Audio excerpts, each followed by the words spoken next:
Fan tackled by stadium security for streaking on field after Alabama-Tennessee game. Alabama used the second half to come back and defeat Tennessee before the fan pulled his stunt.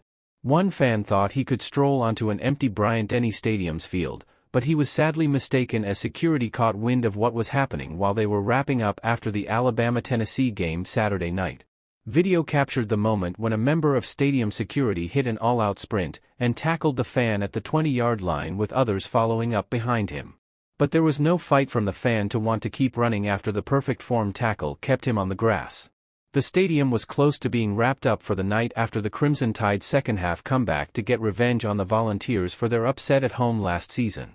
Alabama was down 20-7 when the halftime whistle sounded, and the home crowd was groaning at how Nick Saban's group started. But quarterback Jalen Milroe and the Crimson Tide offense turned things around in the second half, outscoring the Vols 27-0 to win 34-20 at home.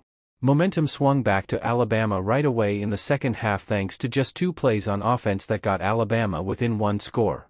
Jace McClellan had a 29-yard rush to kick off the second half, and Milroe followed that up with a 46-yard touchdown pass to Isaiah Bond to cut it to 6. Then, after forcing a 3-and-out on the Vols, the Crimson Tide kicked a field goal and forced a turnover on downs. They didn't squander the opportunity to take their first lead of the game, with McClellan getting into the end zone from 5 yards out on the ensuing drive.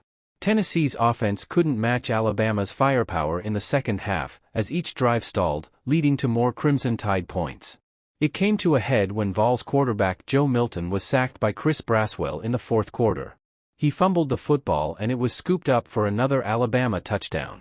Bryant-Denny Stadium was shaking in that moment, as the 52-49 loss for the Crimson Tide on the road to the Vols last year wasn't top of mind anymore. McClellan was a leader for the Crimson Tide with 115 yards on 27 carries, while star receiver Jermaine Burton caught a touchdown as well. With the win, Alabama moved to 7-1 on the season, and could likely see their AP Top 25 ranking move up this week. Meanwhile, the Volts fell to 5-2. Alabama will host LSU next week, where Bryant-Denny Security hopes they don't have to show off their tackling abilities again.